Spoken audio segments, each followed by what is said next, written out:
There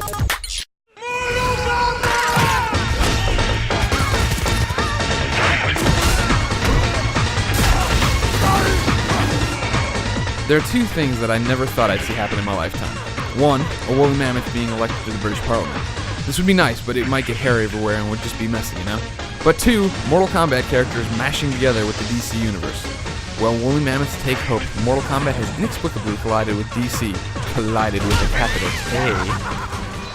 There are 22 characters overall, a healthy mix of Mortal Kombat favorites like Sub-Zero and Scorpion, and DC bigwigs like Superman and Batman. Moves also stay true to the characters. The Joker has poison bombs, Catwoman has her whip, Lex Luthor has that stupid L on his chest. Overall, enough personality was given to each character that they don't feel like reskinned versions of Sub-Zero. It may be a gimmick, but it's actually pretty neat for huge DC fans like myself to take control of these heroes and villains.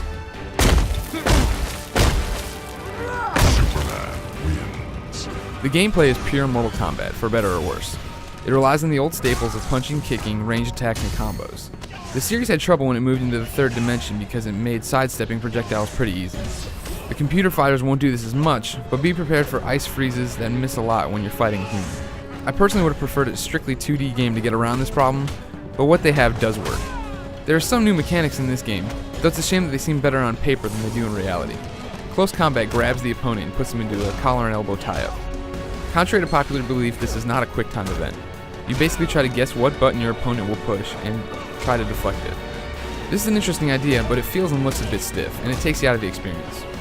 There's also a free-fall version of this Rock'em Sock'em mode, which can end in some super sweet moves. A Test Your Might mode, which slams characters through walls, and a Rage mode that makes it hard to block your combos. Test Your Might is the best of the bunch because it really does feel like something superheroes would do. It's a shame that it's only available in 3 of the 14 stages. But hey, the option's there, and that makes me happy.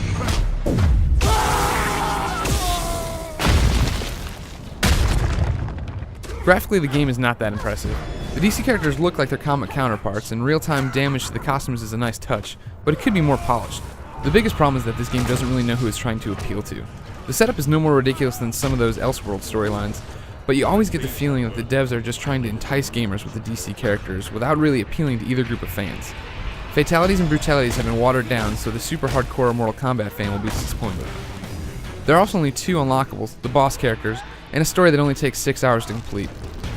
So general fighting fans will be disappointed. There is a combo challenge, which asks you to string together moves, but it's so unforgiving casual fans will probably be put off. In the end, Mortal Kombat vs. DC is a good game. It's just not a deep one. Nice move, Liu Kang. It does have online play, so there is replayability in that sense, but this ultimately would make for an excellent rental. Oh, and all the people writing in, Superman is weak to kryptonite and magic. Magic.